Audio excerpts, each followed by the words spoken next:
And we're live. We're back. Coming out of winter break and timing it perfectly. I love it. I know. We're so on fire, like always. We're so on fire. No We're so practice needed. Yeah, Yes. people might think we are prepared, which is not the case at all. So don't worry. You got a fun hour ahead of you. What are you drinking? They have no idea. I am drinking some Giesinger beer. Giesinger, really, really good. Mhm. I'm obviously sticking with the Tegernseer Spezial. Beautiful. But Giesinger, very nice success story from Munich, actually now brewing on premise in Munich, as in Munich city limits, which actually qualifies them to also be a official beer supplier at the Oktoberfest, if it's ever going to happen again, right? So if you guys don't know this, you can only serve your beer at Oktoberfest if you brew on premise in Munich city limits, right? I love these traditions. Giesing accomplished. Also, this is really milestone. And it's a small brewery, right? It's not a big one. It's quite small. It's quite independent. It is a bit crafty, so it's quite new. So yeah, congrats Giesinger. Yeah. And Happy New Year, Marcus, and everyone listening and watching. Cheers. By the way, I just noticed that I am missing my prosthesis. But that's okay. We've all seen this before already, Marcus. We know it. Yeah, but this is gonna stay online and stuff like So, but you did this last time. Huh? I did. You were yeah. We've seen it. But I had my mask on, right? No, I didn't. No, you were just like I think you remembered like halfway through the show, and you were like, "Oh, sorry." And okay, I had tooth surgery, so come at me. It happens. Yeah, it happens. I didn't pick a brawl with someone. I mean, might have been someone who said, "Hey, links are the most important ranking factor." All right, want to fight? Ooh, yeah. Exactly. Yeah. And actually, if we have this here and we have friends over and people are like, "Oh, what's going on?" Actually, Becky's always saying, "Oh, this is domestic violence." I mean, like, gladly she does the joke, not me, right? So I think I mean, it would be really bad if I would be doing that joke, right? But, yeah. Oh, God. Yeah, Becky's cool. I used to have a teacher who had like a load of scars on his leg from like he fell over like a barbed wire fence when he was young. So he was being stupid. But he used to tell people it was a shark attack, and we all believed it. And that just sounds way more cool than I was trespassing on a building that I shouldn't have been. Yeah, I was drunk and fell over. Yeah, that's not cool. Yeah, shark attack. I mean, it depends on how you did it. That's actually a good idea. I should really come up with a very cool story on how I lost this tooth. But I mean, it's been going on for so long. I finally want the prosthesis in, but whatever. Let's talk about SEO. That's much better anyway. We got Mariano watching. Prost, Mariano. Prost, auch an dich. Prost. Glad you're watching. Also an avid listener and viewer of our Daily Dose of SEO. Really cool. And also Jochen, who is also an avid listener and viewer of the Daily Dose of SEO. Jochen, servus, die Madeln, servus, die Wurm. That's pretty Bavarian, but very Bavarian. Oh, and look who's watching. Cheers. Cheers to Jono. Jono. Really cool. Cool watching. Mm-hmm. We're back. It's good to be back. During the week. And Jonah had a nice present for her, so it's yes. Cool. Happy birthday, Sam! Happy birthday, Sam! Yeah. Facebook pinwand. Yes. Pinwand. Pinwand. That's not a word. What is that? That's like a board, right? Like when you pin. When you pin something. A notice board. A notice board. Okay, I never heard that term actually. Pinwand. Wand is like Zauberstab. Right, as a magic wand. Exactly, a magic wand. Doesn't make any sense. Jochen is Austrian. Oh, this wasn't very Austrian. I'm sorry. Didn't quite catch that. It's quite similar to Bavarian actually. And Alex would know. Brighty. Happy Friday to you too. Happy Friday. Our beloved colleague. Yes. Yeah, and he's like very busy doing SEO auditing. He's sending me like all these messages, much cool stuff. So it's pretty cool. I bet. Yeah. Never a dull day at right. Oh, and actually, what he just selected me was you can actually invest in beer in Giesinger Bierbank. That's true. 6% Zinsen interest. 6% interest. Holy shit! Is that good? I don't invest in anything. Yeah, you can invest in Giesinger. So if you're drinking a lot of Giesinger, you should also invest in it, right? Because you're doing a lot of revenue with them. So that might be That's something. true. 7% interest. This is spectacular. When you Okay. go to the bank, you have to have the negative interest by now. So that's actually pretty cool. Oh, good idea, Brighty.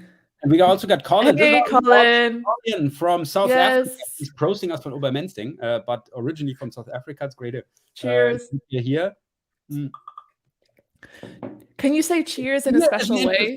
Oh, Alex just clarified this. So you get beer as an interest rate, but up to 6%. That's actually pretty cool. So you can invest and get all that beer. You should really check this out. I think this is tailored for you. This is like it is investing, right? Don't give me money, just beer, right? It's I would spend it on beer anyways. So and with the money you don't get any interest. With beer you get 6% interest. So win, right? So that's pretty cool. Amazing. Yeah, and also supporting an up and coming brewery in Munich, which is also quite nice. Yeah, this is the first show, 302 of a kind. Very cool after a long winter break. And also me having to lecture at the university, actually Belly, as my daughter Belly has near 6th birthday. Obviously I wanted to attend as well. Also helping out there. This was a miraculous Ladybug birthday party, which was lots of fun. It was really wild. It was like Ladybug themed. Yeah, she's absolutely into this Miraculous Ladybug thing, which is a little bit weird because it's not. It's like a little bit older kids, I would assume, because they also having like they like go hand in hand and they do like this. It's sort of like a beginning of romance kind of thing, which she doesn't really get, but she gets like the other stuff.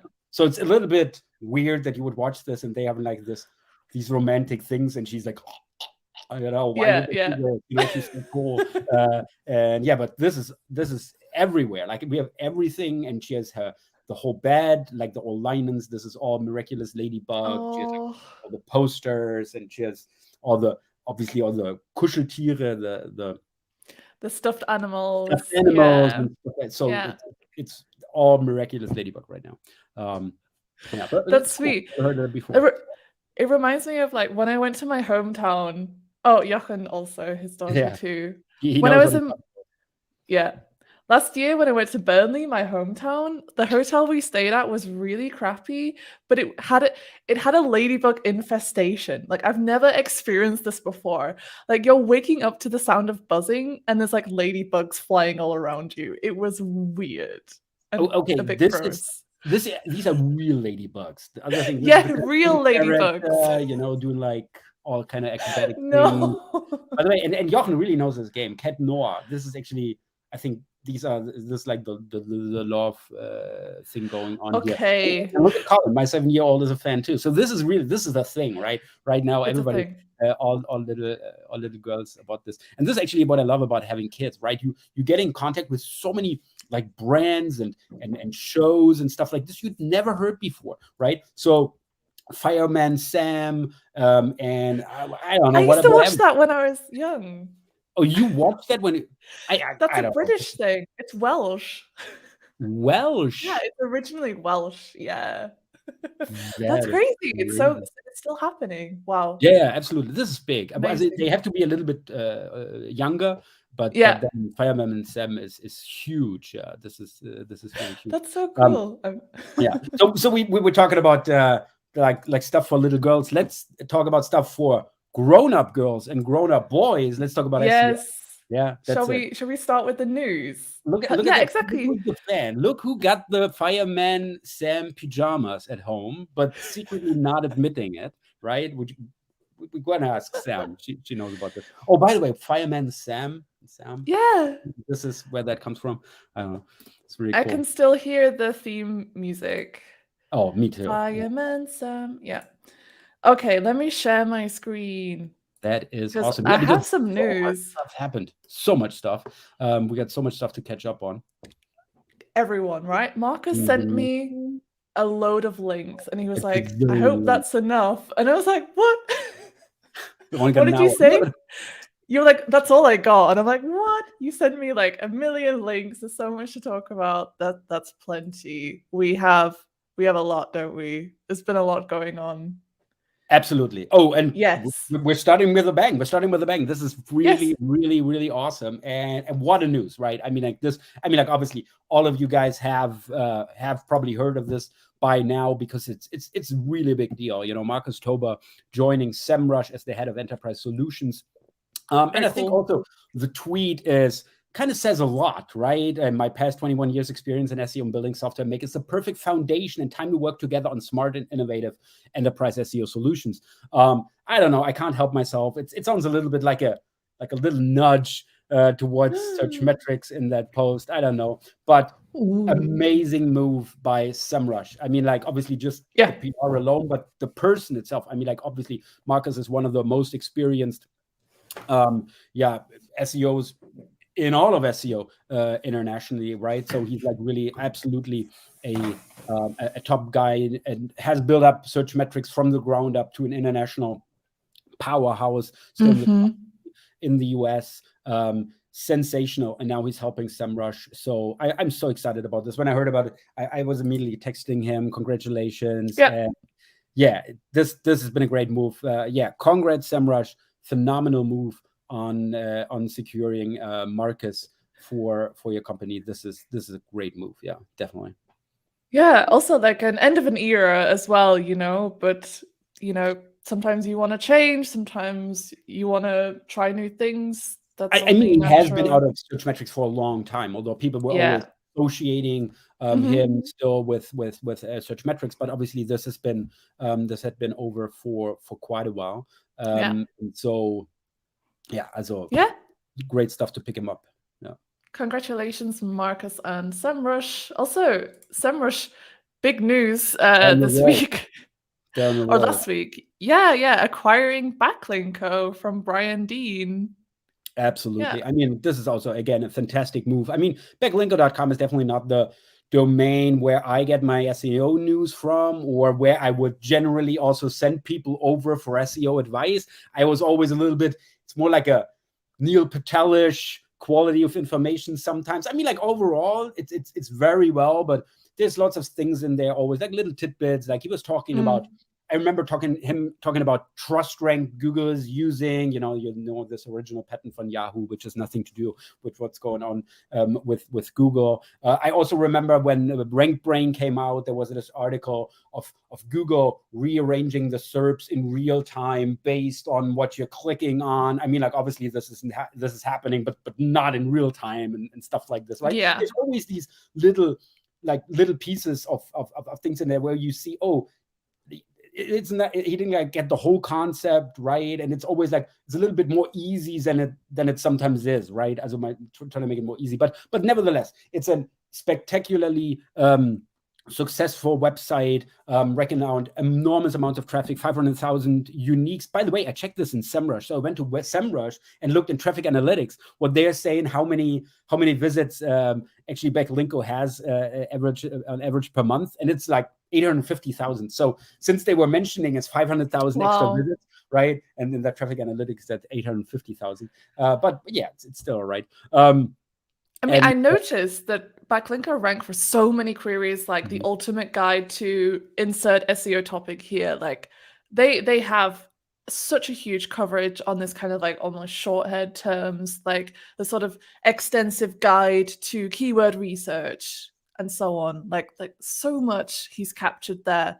Because I mean, he does have these more long form guides, which I think are also structured pretty well as well. So I do like that, you know, you can move around. They have like good diagrams. It seems to be like, from a kind of UX perspective, a nicer way of laying out a lot of information for you to parse. So yeah, absolutely. And this is a good point you're making here. So while I'm not like, this is like the best quality of SEO advice on that thing itself, they're doing really, really good SEO. So Backlinko, Brian and his team, they're doing amazingly great SEO, but again, like on the writing side, it's a little bit different. And this is, I think it's a great move for SEMrush, because I mean, what you're going to do, right? I mean, like obviously they just got Morty coming over from Wix, who's doing an amazing job at SEMrush, really like getting the content machine going, right? This is really what he's really good at.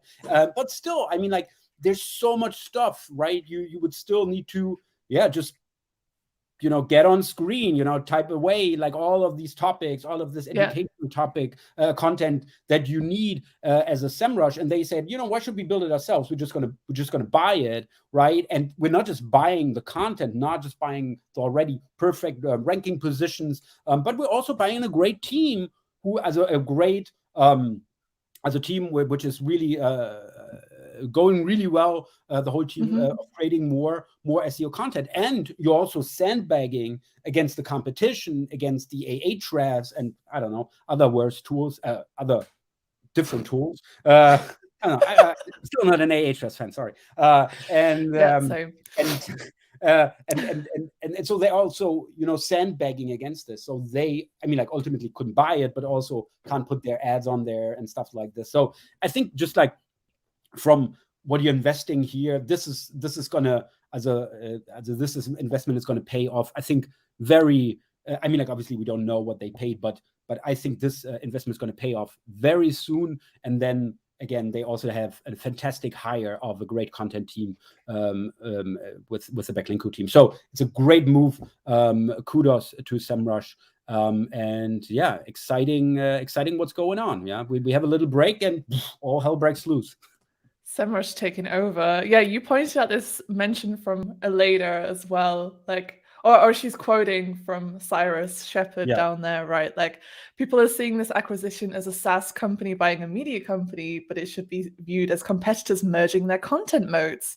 It's so true here, the keyword overlaps you can see in this like quick tidbit of information. Yeah, this is exactly what's going on. I actually thought this was Aleda. I didn't even see that she was quoting it. It's okay. Yeah, but I think this is a very, very smart comment, again, which I originally accredited it to Aleda, but it's from Cyrus, who's smart as well. So obviously, he is really cool.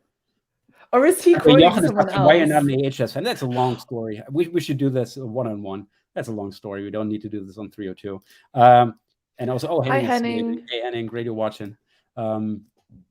Yeah. Yeah, we've only got like 1 hour today, so. And by the way, I would never think they would 301 that domain. Why would they? Why would you redirect it? That doesn't make any sense. Obviously you could all put that content on your page, but SEMrush is a very good domain. Backlinko is a good domain. Rather have 2 domains in the SERPs than just, I don't know. I would never think they would 301 it. I would bet against anybody thinking this. No, they're gonna take up way more real estate in the SERPs and do it this way. Yeah, let's see. This is quite interesting to observe as well for us. So yeah, pretty cool. What is up next? Another cool acquisition. Danny Goodwin joins the Search Engine Land team as one of the editors there with George and Barry. So dream team of editors. Love that. Absolutely. And Danny is really like one of the, like with Barry, like one of the old school guys, right? And this is, again, also a great acquisition again, because there's not many people out there like Barry, like Danny. And if you have the chance to get him. And this is exactly what sensational. And this is just gonna, also solidify Search Engine Land as the only, I think, real destination for SEO related news in the near future. Great move by Search Engine Land of securing Danny here, and congrats to Danny as well. This is really sort of like coming to the mothership.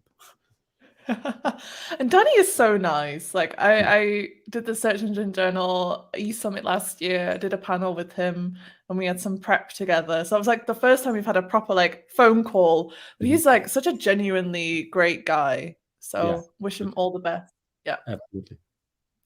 Even though I got the names wrong, I was like, oh, I'm on a panel with Danny Sullivan, and you're like, what? Different guy. A completely different person. Both called Danny. I just got the names mixed up. Yeah, and some news from Yoast. Absolutely. The fantastic people at Yoast. So they're making moves, and now they also launched Yoast SEO for Shopify. Obviously Shopify is absolutely killing it. I think 3.7% market share already. As a Spotify, Shopify is really, really. I get them mixed up too. Yeah, and And this is the great move from Yoast, expanding towards Shopify with their great plugin.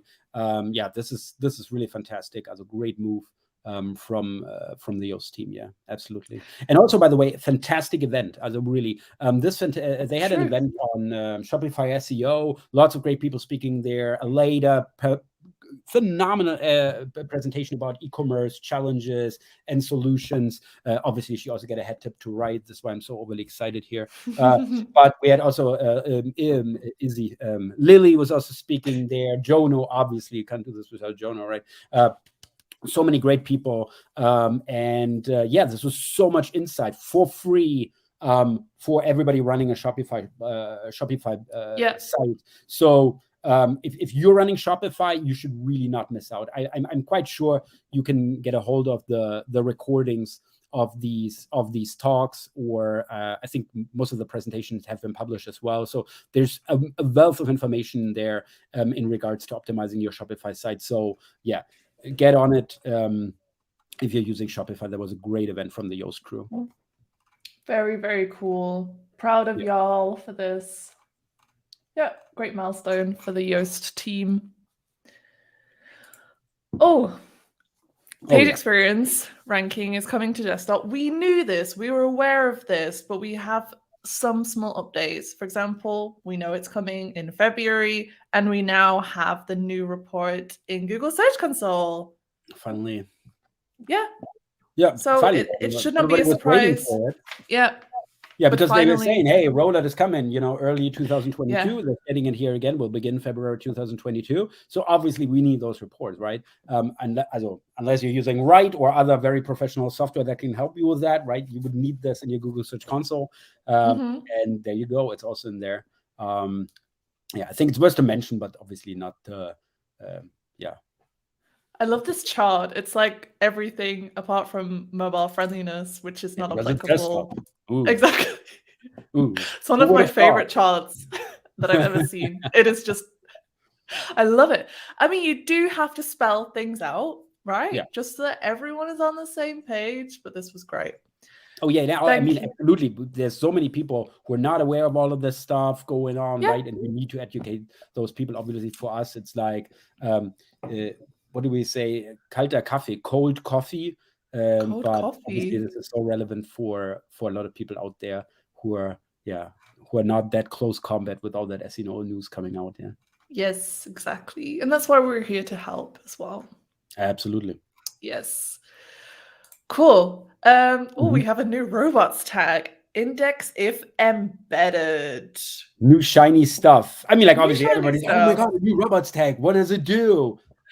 What? So if I have something on no index, I can still index it on if it's embedded. I mean, like, obviously I was also, what you gonna do with this? Who's doing Me too. Yeah, but actually I had quite a couple of good conversations with a couple of our customers with very interesting case studies where this is actually very relevant. For example, if you are as in the travel space, tour operators, or a lot of people like syndicating their content without really putting this on their own site, maybe syndicating to multiple sites or stuff like this. And I just had somebody yesterday with exactly this problem, with actually the problem that this new robots tech solves, which was also quite fun, right? Because he was like, tell me about this. And I'm like, that's so weird, because you just introduced something that might help you in that regard, right? But obviously it's a very limited use cases, but very, sort of like nasty use cases, right? Because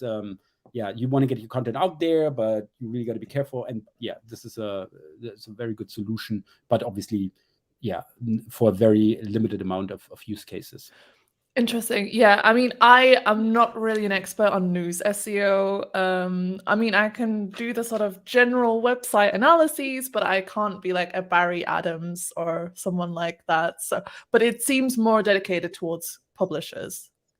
No, but not necessarily news. Also, it's really like hotel travel accommodations. Also, if you have multiple accommodations, if you have, again, also if you're a tour operator offering different tours, if you're offering guided, it's tours again. Also, sorry, I'm missing a couple of the English words here. That's okay. But again, we're talking too much of such little use cases. And I guess the SEOs that are actually struggling with that kind of stuff, they already know this. And if you don't have that problem, you probably don't also need to worry about this. Yeah, that's true. That's why I'm confused, because it's solving a problem that I've never faced before. So, yeah. So by the way, LinkedIn user, which is the son of Mariah and Thomas user, LinkedIn user. This is how they call them. Yeah, this is it. Everybody chuckles when they're saying, "Oh, this is I'm sorry, LinkedIn user." Yeah, and he says, yeah, YoastCon, Yoast.com, YoastCon. This is actually where you can get the presentation, and he's also an amazing presentation by Aleda, as Marcus mentioned. Yeah, get on it. Also, really, if you're using Shopify, you should watch these talks. Wealth of information in there for free. Gotta love the Yoast crew. Yes, we do. We're big fans and friends. What is up next? Google confirmed a new feature that is not just limited to Nime queries. It is this people search next. Super fun. More refinements to search results, more ways of keeping you on the SERPs. This is actually super new. This is from yesterday. I haven't seen it in the SERPs myself. I actually was trying to simulate a couple of US searches, but have never seen it.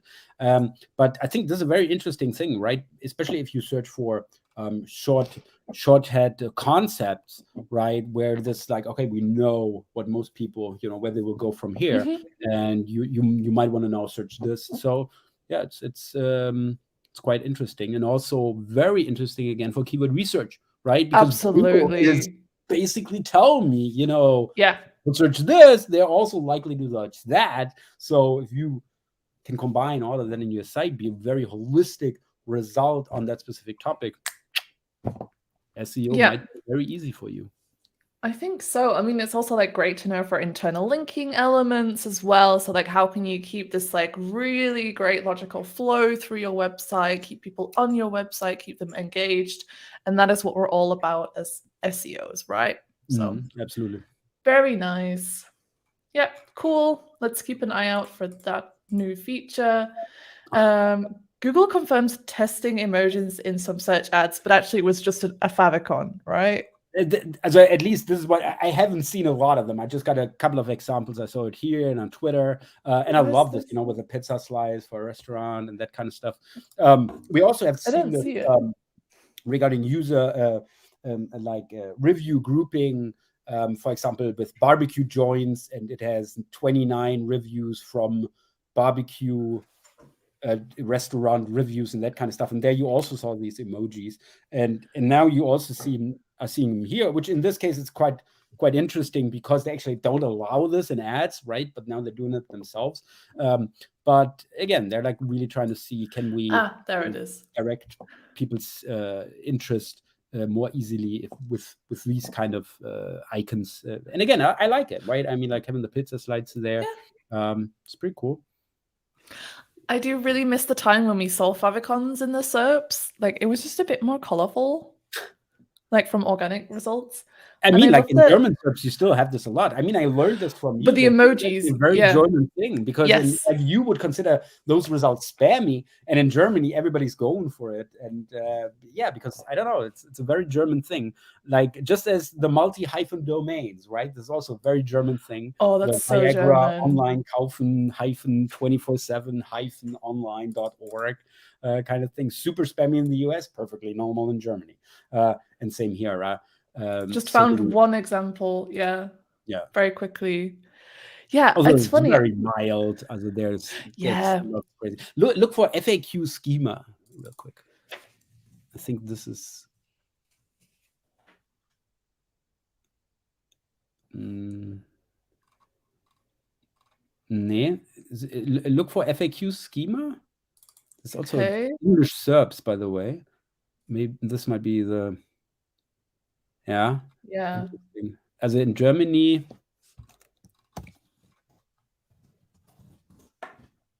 Yeah. We had this one guy, Elias Long, and he has this big red heart in there. Again, it's also not very overly emoji, but whatever. No, I always find it funny, especially like the hyphenated domains you told me about. I was searching for something recently, and now I've completely forgot. It was like some piece of furniture, or I think it was like the light up alarm, that like simulates a sunrise. So the morning alarm, so you can wake up naturally. And people just like make domains for it, like lightupalarm.de, and then just like rank on number 1. And like this would never happen in the UK or in the US. It is seen as like pretty spammy, these keyword match domains. And then when I advise Germans to not do it, they're like, no, Izzi, it works here. It's different here. And I'm like, yeah, it does. I still remember Matt Cutts, I don't know, like 2008, 9, whatever. And he was saying like, oh, if your domain has like more than 1 hyphen, it might be spammy. This might be a signal for spam. I'm like, what? I got like 1,000 domains like this, right? Yeah. But then he was also like, oh yeah, in different countries it might be a little bit different. But yeah. But I definitely learned this applying the same techniques I was using here as an affiliate in Germany to the US, where my stuff just wouldn't work. Yeah. Here, super cool. They're super spammy. Yes. Some interesting cultural differences. Oh, what is this? Oh yeah, Google's Core Web Vitals badge likely won't happen.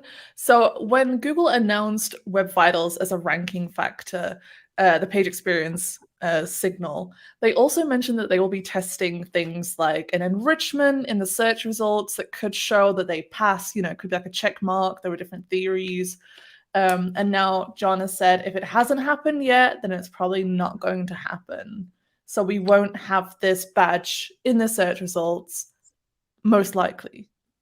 Yeah. Also I would say, like, secretly we were all hoping for some kind of badge. Yeah, obviously, right? But to be honest, in a larger sense, it really doesn't make sense, right? Because I mean, like in the end, you just want good results, right? Yes. And so like sites eventually that don't match don't match the core web vitals, don't have a great user experience, will be flushed down on the SERPs anyway, right? So and why would you basically nudge people to click on results which are already good even more? Because it would just be a self-fulfilling prophecy of the other ones not working, because still a site with bad core web vitals could still have the best content, right? And this is it. I think it's sort of like sends the wrong message if you actually apply this badge. So on a longer term view, I can absolutely understand why this is never going to happen, why they never did it. But again, like secretly, we were all hoping for that kind of badge. We can look at me. I really did my stuff. No, I mean, like, we're really proud of having like 100.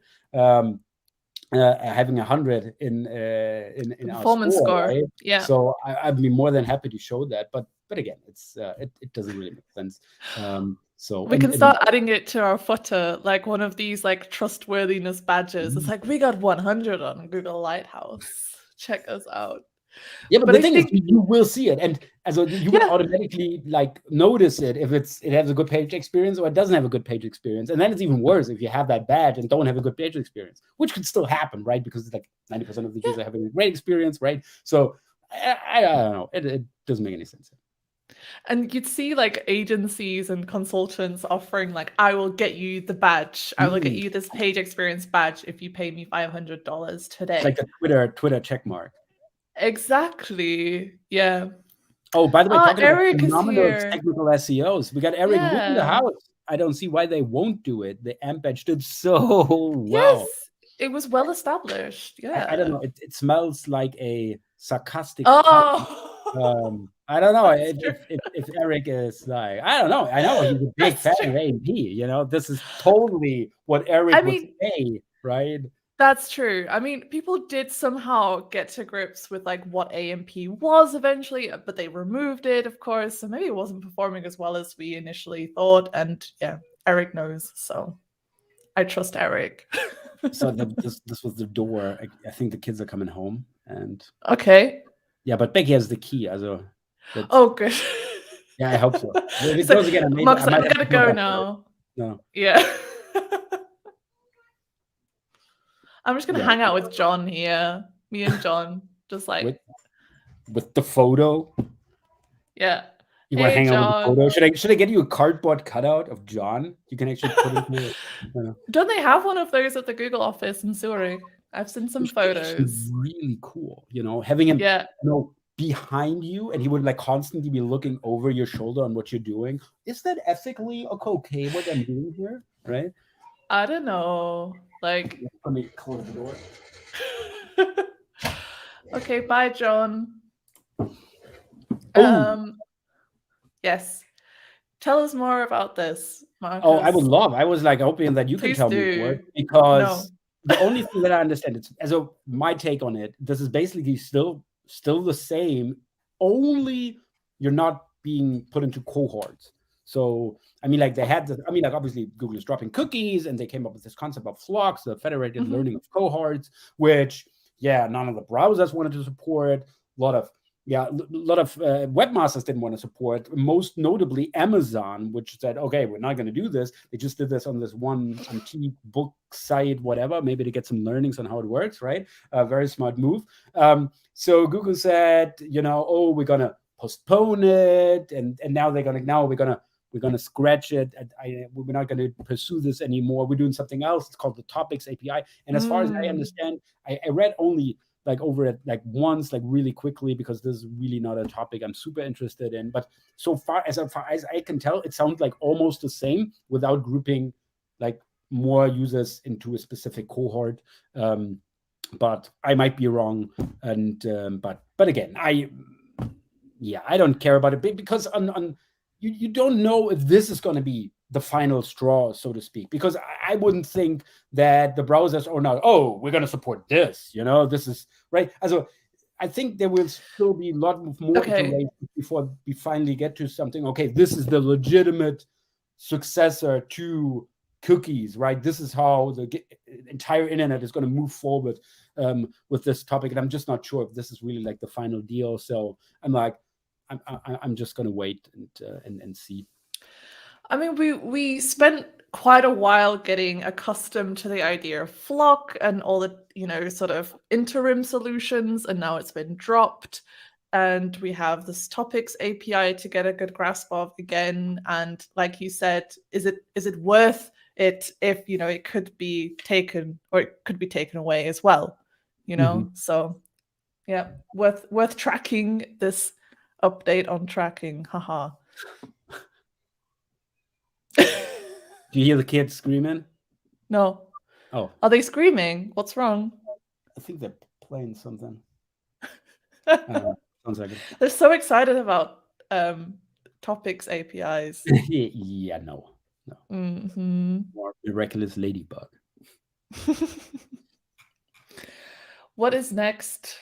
Oh, Google hires the first head of tech and society. Yeah, absolutely. Yes. Much overdue, I think, position to fill. This is sort of like reacting to the whole, what was her name? Iburu? I think the AI ethics controversy going on, and sort of like they now have this person. I think in the last line it says it's perfectly what they want to achieve with this. Shaping and sharing the company's view on the way tech affects society, the economy, and the planet, right? I mean, like, what a job, right? I mean, like, this sounds so fun. Yeah, absolutely. This is like, just imagine the job profile. So this is what you're going to do, so you're going to, shape and share the company's view of Google and the way how tech affects society, the economy, and the planet. I mean, like, about the universe, right? I mean, it couldn't be any bigger, right? So yeah, let's see how he fills this role with life. I would imagine it's a lot of battles that you've got to fight. It's like, I know Google is a very kind of, they want to be more sustainable. They want to achieve things like net neutrality and etc., carbon neutrality. But still, you'll have the sort of the business folk who aren't willing to, spend more money to save bits of the environment and stuff. So you'll have to fight a lot of battles, I'm sure. But still, it sounds like a really fascinating role, and it looks like a lot of big tech companies are already employing people like this. So Microsoft, Twitter. That's what I mean about overdue, because all of them overdue for sure. Something like this, but for me it's still sort of like a liaison personality type, when people come up with these. That's true. Or you're in the environment, which Google actually isn't. Google is like really on the forefront of really, getting carbon neutral on the whole organization. So it's actually really cool what they're doing there. But it's also important to let people know, I guess. So yes, for sure. And you sent me this. Which yeah, I don't know what it is. Interestingly enough, there was only a German post on it. I didn't even research if there's also an English post. There were like there's like this lawsuit filed in the District of Columbia. So in Washington, but also a couple of other states also follow suit here. And the interesting thing here is if you would Control F and search for dark patterns, and this is actually the interesting part here. Yeah. So yeah, one more. Yeah, there it is. Yeah. As Google has relied on and continues to rely on deceptive and unfair practices that make it difficult for users to decline location tracking or to evaluate the data collection and processing to which they are purportedly connecting, whatever, like the whole paragraph here. So it's going about location tracking, right? And then that Google sort of like would give the impression that if you opt out of it, nothing is being tracked, which you are still being tracked. And obviously this is very important for Google, right? This like gathering this location data. So what they are specifically like targeting here in this suit is these dark patterns they're using. And they actually go more into detail. So here you see dark patterns in the Google account settings and dark patterns all over the place. And so this is why I send it to you. It's not really the suit, what's going to happen. I mean, both sides are going to throw very expensive lawyers at it, and they will have fun, make a lot of money with it. But the interesting thing is these dark patterns they have collected and actually noted in this suit, which it's just quite interesting. I mean, like obviously we know a lot of stuff going on like this, and I just wanted to make you guys aware of this. Yeah, that's really interesting. They also have like some good examples in here, which is cool. Things that I would never notice, to be honest, as a consumer of Google's products. So yeah, this is even you who's really competent in all of these things, very technical, savvy, and right, and we're talking about normal people, right? Yeah, and obviously, like my dad who keeps calling me about like I don't know issues. He clicked on something. What can I do now? I don't know. I have no idea. Right? And that kind of stuff. And I think this is really the case. If you're not aware of this, right? How can non-tech savvy people not from this industry, who are just users, just consumers of of Google services, how can they wow, yeah, it's like we need this in order to work correctly. It's like if you don't enable this, it's not going to work. You're going to break Google. Do you want to break Google? Who wants to break Google? Break Google? Come on. You're not that person that's going to break Google, right? So put your check mark. The world would implode. Yeah. Your vote is... No, I'm just... Whatever. Oh, lots of redacted stuff as well. Obviously. Nice. Again, but I think this is not like a smoking gun. This is not like, look what Google is doing. This is a lot of this stuff is well known, but I just liked as again like searching for dark patterns and seeing these paragraphs. I thought that it's going to be interesting for a couple of you guys. Cool, thank you, Marcus. Now we have some insights into the metaverse. Absolutely.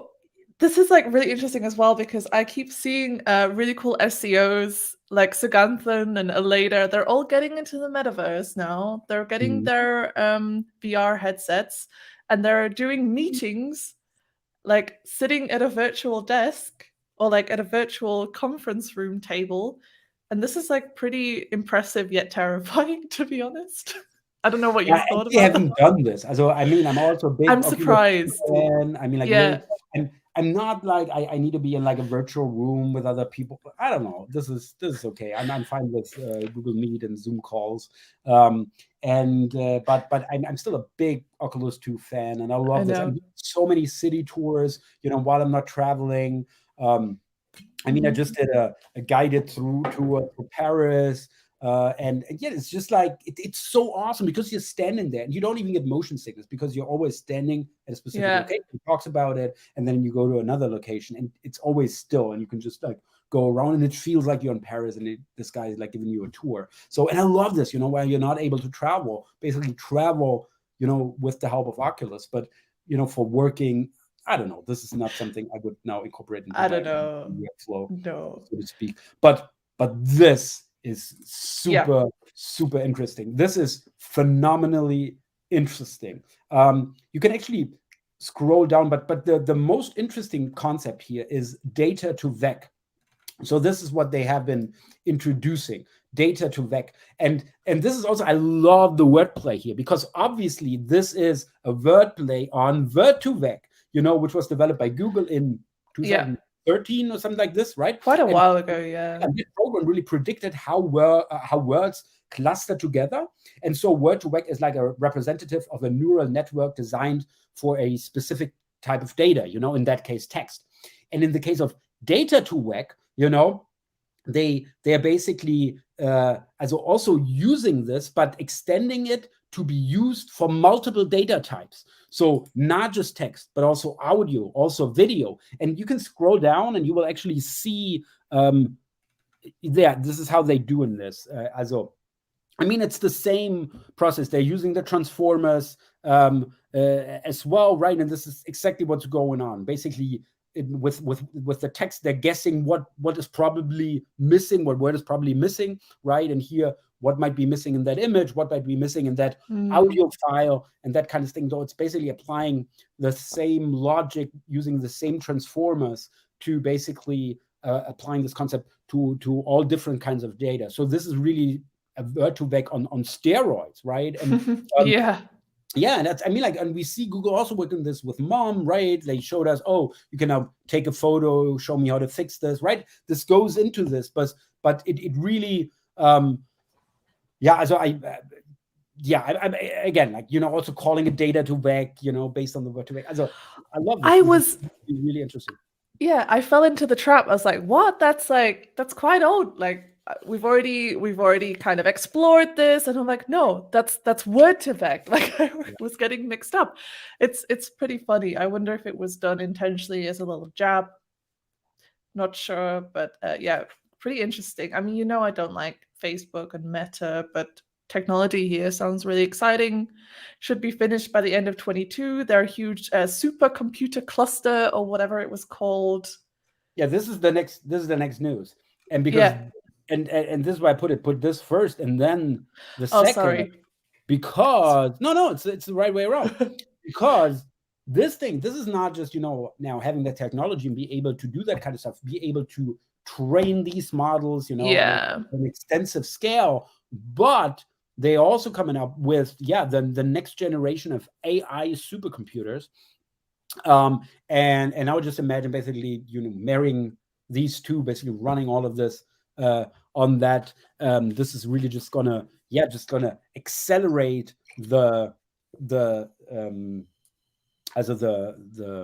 it's gonna accelerate the innovation in that field. Good word. I would assume. Yeah. Yes, could be a pretty fun year, I think, for tech innovations.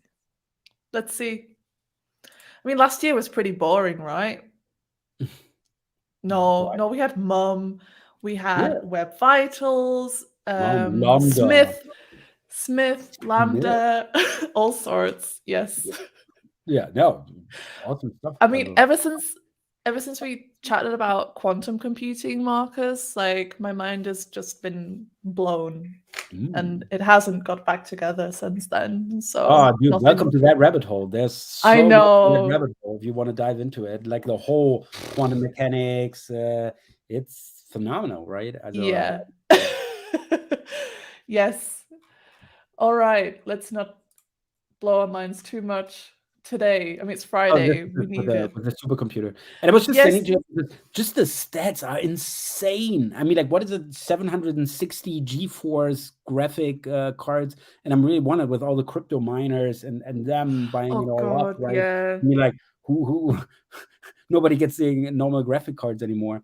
Scroll a little bit down. Oh, yeah, 760 NVIDIA GGX A100 systems, blah, blah, blah, containing 6,080 connected GPUs. And now, before the end of 2022, though, phase 2 of RC will be complete. At the point, it will contain some 16,000 total GPUs and will be able to train AI system with more than 1 billion parameters on data as large as an exabyte, a trillion. Holy shit. And this is already 2022, right? So again, data to bag, this stuff happening there. I think Meta is really making strides next year. Also, this is I think there's going to be a lot of phenomenal stuff coming out of Meta, and I'm excited. Also, as a geek, I'm absolutely excited. But they better start using this for good, right? Like I was reading like the things they have planned, and it's like to better detect misinformation, content moderation algorithms used to detect hate speech on Facebook and Instagram. That's good. But like as long as they don't use it for their shitty agendas, then I'm okay. Also, I was like, I mean, like they're using it to combat hate speech. I mean, in the end, how can we make more money with this, right? That's what I'm worried about, right? Like, it's... What are you worried about? I mean, like, they have to... If they don't... whatever. Yeah. No, but if they make their money in, like, those malicious forms, then, of course, it's not great. Yeah. But, yeah. Talking about making money in malicious forms, there's a great article on the Financial Times, which is now behind a paywall. So sorry for this, but I can catch you up with what's behind that paywall, because it's a very great article. Facebook patents reveal how it intends to cash in on the metaverse. And that's a really great article here in the Financial Times, because they really went through a couple of patents to really see, you know, well, what is Google, what is Facebook planning, what is Meta planning, you know, what can we expect? And yeah, some of these patents are truly terrifying. I mean, like, because in the end, sort of like you basically, also, as soon as you have a headset, or if it's AR glasses, whatever, you have something on there, it's not just being able to basically project that world that looks and feels like the normal world, but since you're wearing this device, you can also detect where somebody is actually looking, how long somebody is looking, and also the expressions, the micro expressions somebody's having, right? So I could see that you are actually in the metaverse, are right now looking at an ad, right? You're looking at an ad. I can see if you're still looking at the ad, if you're not looking at the ad anymore, but you're looking at the ad and you're like, ooh, right? You can, without me saying that's not a good ad, you know, oh, he's appalled by that ad, right? This is not good. Maybe this is not interesting for him. And they can really see what kind of things trigger you, what kind of things, you know, catch your interest, right? And what kind of things catch your interest? Then you're smiling. I get to give you more of this, right?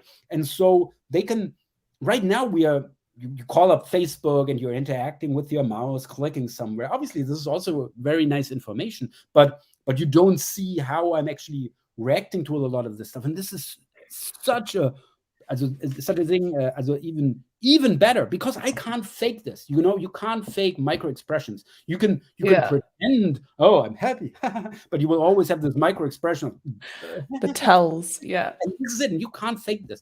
And this is really scary of some sort, because they can really, sort of read your mind, right? Because they're right there. So they're the medium, so to speak.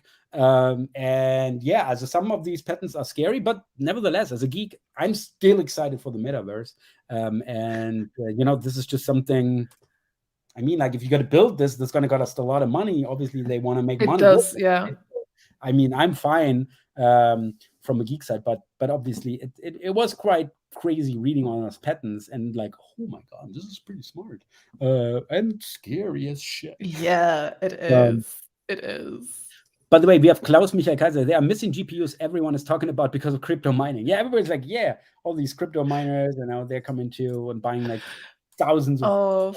Fuck the crypto miners. Yeah, absolutely. I'm not mining anymore. Hey, Leah. Yeah, have a great weekend. Thank you all. Hey, Leah.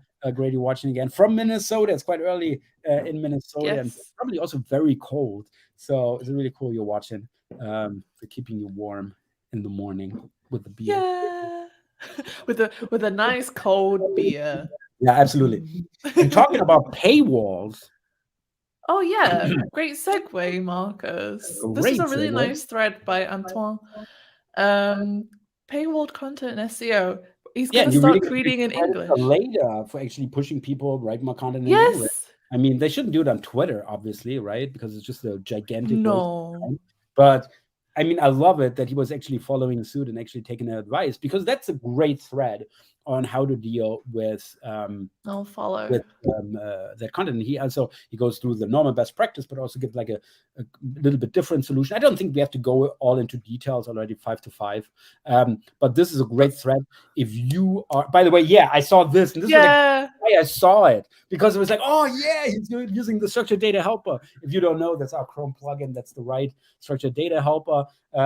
Izzi also helped bring into this world. That was fun. Yeah. That's awesome. 2-week project. Yeah. And I saw this and I said, oh, I love this, right? But the whole thread is awesome because he really gives some good advice. So if you also have a paywall, thinking about using a paywall, and think about how can we do this. This is a great thread that goes to different options on how you can actually accomplish this.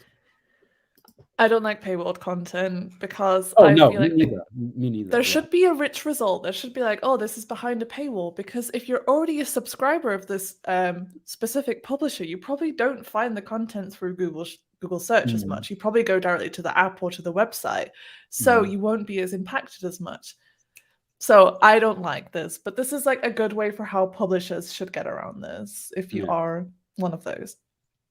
Thank you for this great thread. Thank you for the interesting talk and enjoy your weekend all together. Don't go yet. Thank you. Don't go yet. Stay here, close here. Stay here. Yeah. Eintrag im Klassenbuch.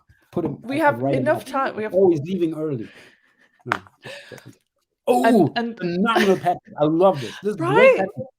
Yeah. Great pattern here. So cool. Great write-up again from Bill. This is sensational. So an image content analysis and geosemantic index for recommendations. So I'm just going to give you the short version. I mean, like, obviously there's wealth of information in there, and I obviously didn't read or not even understood the whole thing, but I understood a couple of these things that they're trying to accomplish with this. So there's lots of things that you want to be able to ask. So for example, where is the best possibility to pick somebody up with a car from a specific location, right? And what they're actually doing is do an image analysis on seeing specific features. For example, you have a no parking sign here.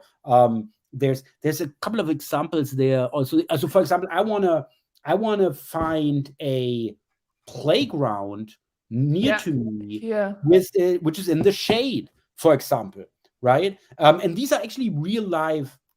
This is like super exciting that eventually you would be able to search for this kind of stuff, right? Yeah, nearby places that are kid friendly, playgrounds with shady areas, places where I can sit and read, right? And this is so much better than, I want to go to this restaurant, I want to go to this specific place, right? I don't know what is the best place, right? And so they want to be able to answer these kinds of questions when you're really about, I don't know, I'm really looking for a playground with lots of shades because it's such a sunny day, so, and I love this, that the patent, how they are, trying to solve this issue, and this, might be possible in the future, It is also really fascinating because it relies a lot on Street View technology. And this reminded me of something very interesting, that Germany is a blank spot on Google's Street View. Now, this isn't news, but it just reminded me of this this article that Street View is really not a thing in Germany because Germans are very aware of security and privacy topics. So looking at the map of Street Views, it is so interesting. Like Austria as well, you see down there. So this kind of feature would not work. Is it just us?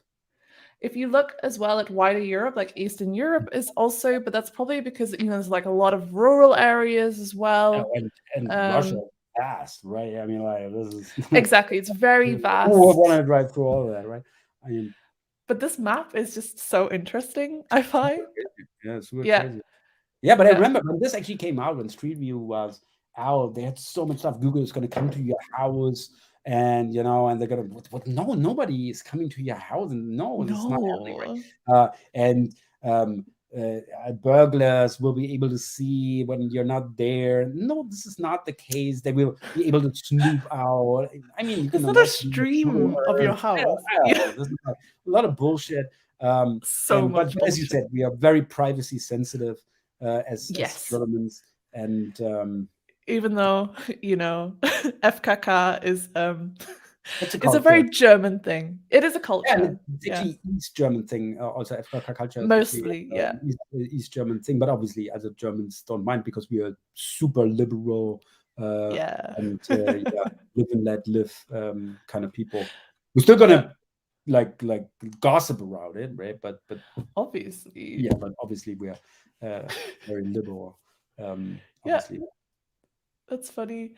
Some epic articles coming up next. So this one from Morty, picking apart the December 2021 product review update page by page. Yeah. This is extensive. This is very detailed and wonderful if you're working on product reviews and affiliate websites. Yeah, this is a stellar article, really. I mean, like, as you know, I'm like, not always a fan of these update articles where they will just go through, this site went down, this site went up. Because as a little webmaster, I can't really pull that much information out of it for my own website, right? And I'm not interested if Amazon is going up or down and what really does it do. Nothing to do with me, what's about me.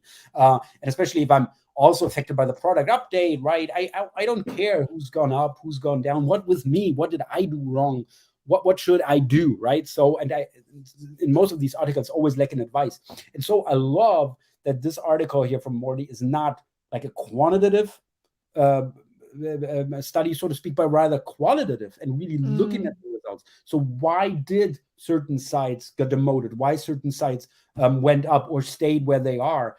And he really dissected these cases really, really well. And this is exactly what I'm doing all the time as well. Going to Google, looking at these sites, what do I like about it? And why is this competitor better than me? And that kind of stuff, And he's doing basically the same thing. And it's very detail oriented. And it gives so much insight and factors that could have played a part in that recent product review update. Also, really cool. Yes. I honestly haven't read it because I am not anymore so into the whole topic of product reviews and stuff. But I can imagine that if this is the kind of niche that you work in, this is an amazing resource for you. And I definitely really love the way Morty writes, full of nice, funny tidbits. And he's a smart guy. Yeah, and he really like where you see, they're just reviewing this one thing, and it's a very shallow review. You don't know if this person is really even that. And then he looks at the author profiles, and good author profiles, bad author profiles, how many inventory. This is a great author profile here, because she's also saying, I'm a mom of 2 girls and a very part-time eye doctor married to another eye doctor. I love spending my free time sewing, embroidering, and reading. Obviously, I would trust this person way more than random affiliate X if she's reviewing mini sewing machines, right? Because she's really interested in this, right? And she is and this is it. So I really like this approach here from Morty to really dissect what could have been what it could have impacted product review updates here. I can also tell you had a lot of fun writing this piece, kind of with a lot of the audits we do, being able to pick it apart and write it up and sort of document it. It's quite fun. Yeah, cool.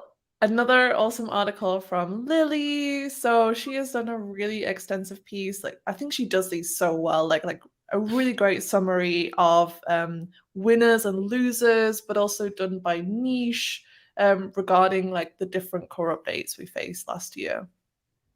Yeah, well, I was just saying I don't like these kinds of articles. I mean, obviously Lily did a fantastic job here, but again, this is a great article. I really like seeing the impact in the specific niches in the US. But again, for me as a webmaster, it's I can't pull anything from I should be more like Amazon, right?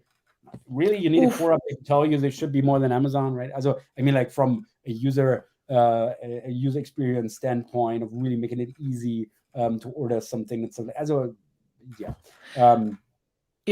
nevertheless, it's really interesting. Great write up here by Lily. So obviously we want to do the shout out here. Yeah, I feel like these are like also sort of great evidence pieces that SEOs can take to management, especially if they're like in one of these affected verticals. It's also great to see like for a more like C-level type that there are, you know, competitors who are being pushed down, that we're in a sort of volatile industry. And it just like generally helps to get the message across that we really have to work on these topics. So I think they're also beneficial for this purpose. Yeah. Cool. Okay. So we're almost done. We're a little bit over time, but yeah. This is this new or was this an update? Now I can't think. Update. Oh, it says updated 27. As it was updated yesterday. I don't know. He pushed it out. I haven't seen it before. And I love this article here from Cyrus. Because there's so much really great insights here, because he's looking at 61 title rewrites and actually looking at certain patterns, right? Yeah. And for example, you saw like 99.9 of all titles with more than 70 characters got rewritten, right? I mean, this is huge, right? This is really huge. And for example, he also said, what does Google like better, brackets or parentheses? Parentheses. It's a bracket. Parentheses. Oh, kind of. Yeah. Parentheses. Yeah, good words. So what do they like more, brackets or parentheses? And evidently it's parentheses. And also if it helps, you know, using also the H1 tag, you know, to like real time, kind of like have a plan B. Yeah. So very great insights at scale here from Cyrus. I love this article. This is really, really insightful. Yeah, which title separator do you prefer? Also pretty cool, right? I'm a pipe guy. You're a pipe guy. Interesting. I'm more of a dash person. Yeah, I know. I don't like the dash guy. I mean, I like you, but not this divides friendships, right? Yeah. Like, what kind of separator do you like? Was ist das? Was ist das? Nein. Nein. Das ist schlecht. It reminded me of the one that Dr. Pete did for Moz. He also did a really cool article about the title rewrites after the update, and that's what it was reminding me of.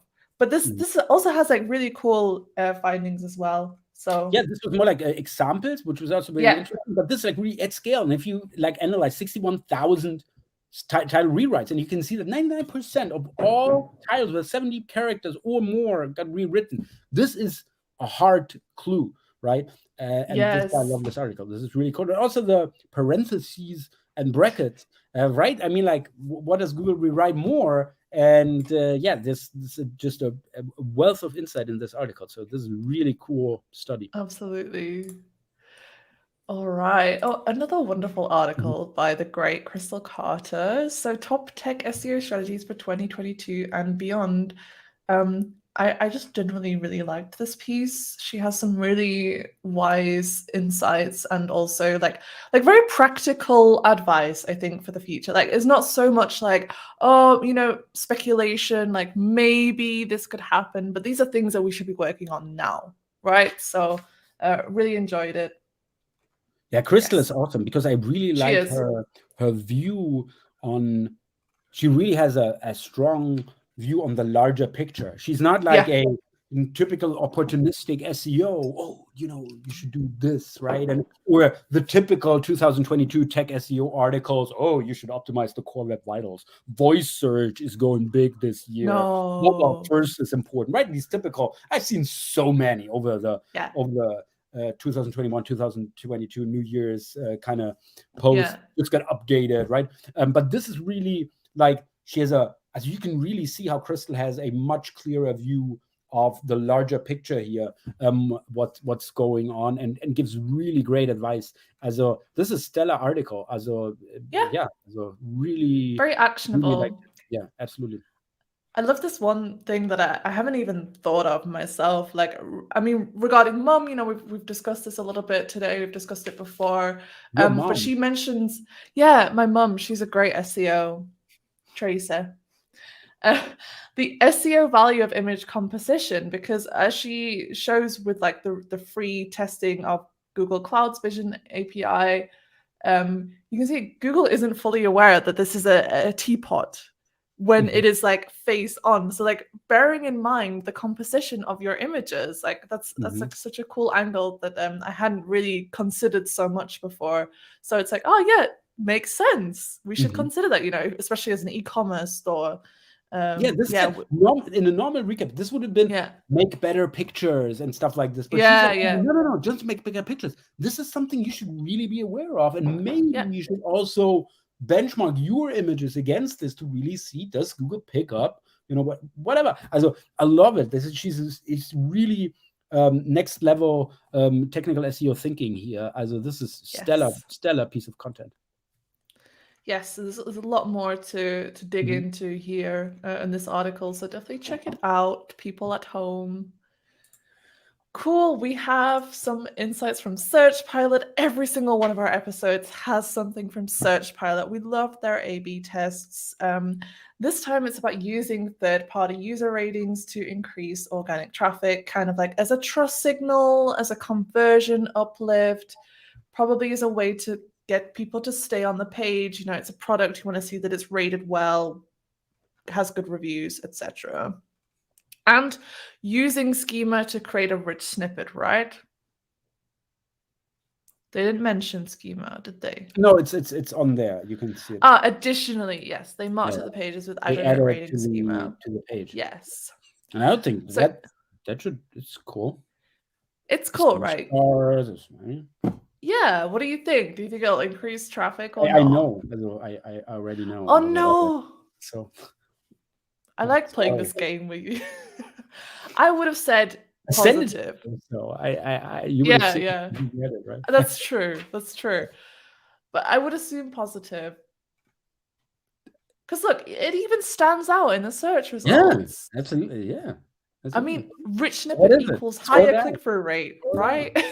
Always. Boom. I know it didn't reach any significant results, right? Yeah, it's surprising. Yeah, it's really bit of surprising, to say the least. But maybe there was something else that has influenced this. I mean, that's the whole point of a controlled split test, I know, to isolate it from other things that can affect it. But yeah, I'm kind of shocked. I'm disappointed. I was expecting like plus 24% traffic. That'd be awesome. I mean, that would be awesome. I would be all over our pages adding like schema. Well, schema's awesome. You should put it there anyway. I mean, it would also be interesting to see if this uplifted conversion rates as well, not just traffic. But yeah, thank you, Search Pilot. Much more clicks, definitely. I would have assumed much more clicks, especially from the look of it, how it's presented in the SERPs. Yeah. Yes, absolutely. All right, just two more to go. Sophie Gibson, she's great. She did a wonderful thread about just tips to get inspired of what to create a talk about, because I don't know about you, but sometimes I am like struggling. I've got writer's block and I have no idea what to give a talk about, but I'm due to send in my topic like 2 weeks ago. So she has like a huge thread of different ideas just to like get the creative juices flowing, to get you thinking, especially if you're not a speaker, but you're thinking of becoming a speaker and you want to pitch a new idea. So I really love this list she's created for us all. Yeah, so this is a spectacular tweet. As you know, I'm not a big Twitter thread fan, but I ran across this thread. I'm like, wow, this is so good. This is so good. As you said, right? I mean, like, obviously, I'm very happy that I don't have to do conference talks anymore, right? I'm not struggling with this. And I never struggled with what should I talk about. I have 10 things I want to talk about. What's the best thing I should use here, right? That's good. But so many people are struggling with this, right? And also, you see a lot of the same topics getting pitched, the same topics getting talked about. We don't need another core Web Vitals basic, right? I mean, this is no, but she has so many great creative ideas, right? For example, what is a specific niche or a specific type of site, like an online shop you just hate, working with, and what have you learned, right? And just, so many great tips here. So if you're really struggling to find a topic to talk about at a conference, there you go. As if you don't come up with a topic after reading this thread, I don't know, probably don't know about SEO and shouldn't talk about SEO, right? Because have some shots and try again. Have some shots? Some schnapps. Schnapps? Yeah, I said shots because that's like British for schnapps. So have a bit of a drink or take a genau. That's where the song comes from. That is a song. It's so crazy. I never heard of this song. So, and this kind of people were like shots. And then it's like, that's a song. That is so crazy. As this is like really like literally 2 weeks ago. This is when I learned about that song, about the song shots.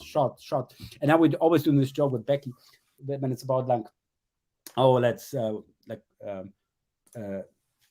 even say it in German, not in English. Whatever. It's just a banter between me and my wife. And it's very funny because we're using that reference. But I can't explain it, but it's still funny. And which is funny because I'm sorry, I shouldn't have talked. I mean, you liked a party, you did, but you liked. Yeah. Like kid party. Like Friday night with the kids before they go to bed. Watching the Ladybug. Yeah, and the best thing about that party, you're just sound asleep at 9. So I love it. That's the best kind of party, right? Yeah. Love it. Oh, it's so wholesome. It's wholesome. It's lovely. You're a great father, so that's nice. I try, but it's hard. I don't know where we were. I was like, if you still need inspiration, take some shots or go for a bubble bath. That's good to get some ideas. And if not, then all good. You don't need to be a conference speaker. If I'm taking a bubble bath, Becky's coming in. What are you doing? Oh, I want to come up with ideas for my. Oh, really? Yes. This reminds me of that Friends episode where Chandler is taking a bath. Right, and everybody comes in. What are you doing? Right? Yes, I don't know. I might also need like a manly ship I can use. Yeah. If you need it, Marcus, take your manly ship, your U-boat or your submarine U-boat. What is final? From Alexander Austermeyer. Nice shout out. I mean, like obviously it's not the lovely shout out. But he was asking, what's the best tool for archiving GC data? Obviously, we are the best, but obviously we can't win against BigQuery. I think it's fair and okay to lose against BigQuery. Of course. I'm really proud of being number 2 here, although it's only 5 mentions. If I would have known, right, I would have also given a 6th mention here. But I love that people are picking this up. I mean, like obviously, because I think this is the best solution for not just archiving GC data, but also working with that at scale. Shout out to Alexander. Thanks for including us here, and the nice silver medal. Thank you, Alex. Yeah, awesome. Okay, that was all the news. That was a lot. We're only 20 minutes over time. I mean, we've run over like 2 hours sometimes, so it's okay. But so much news. I mean, we haven't been online for such a long time, and now we're up to speed again. So next week we can start talking about newer stuff again. But it was so much exciting stuff, and I think really we needed to talk about it, and us too, right? I mean, like we even haven't talked in person or Zoom or whatever since New Year. By the way, Happy New Year! I think I haven't wished you Happy New Year yet. If that's okay. Yes, and so it was really cool. It's still January. Yeah. It was really cool catching up with the news together with you. Yes. Oh, look, busy. I love it. So I can remove it again that you left. Oh, he stayed. Again, as you wished, I stayed. Thank you very much, Klaus. Sweet. How can someone stand against some reach out? But now I have to wish a nice weekend. I'm looking forward to next time. Get some shots. Get some shots. do the party. Shots. And have fun with that. Yeah, and so much. Thank you so much for staying with us. Although we are a little bit over time, but I think it was well worth it. We will be on again next week, and so now we're starting again to be every week, and I love it. Yes. Getting to the mode again. Oh, we got Jerome. Jerry. Hey, you guys, holy shit! I love this. Jerry. Yeah, one of my favorite employees now. Former employees, but still, he's one of my favorite guys. Jerome is great. Awesome. Yes. So wish you an awesome weekend too, Jerry. Yeah, wish you an awesome weekend, Jerome. So great to see you. Yeah. Really cool. I love this guy. So great. Oh, this was such fun. Yeah. Awesome fun again. And thanks everybody for listening. Thanks for making it so much fun. Thanks for commenting. Oh, by the way, I haven't promoted this one. Julian. Julian, great. Great. Thanks for watching. And tune in again next week for some more 302 of a kind madness. And I think it's now on us to wish you to temporarily redirect you from work to the weekend. Shots. It's a horrible song. So bye everyone. Bye everyone. Go take a bubble bath.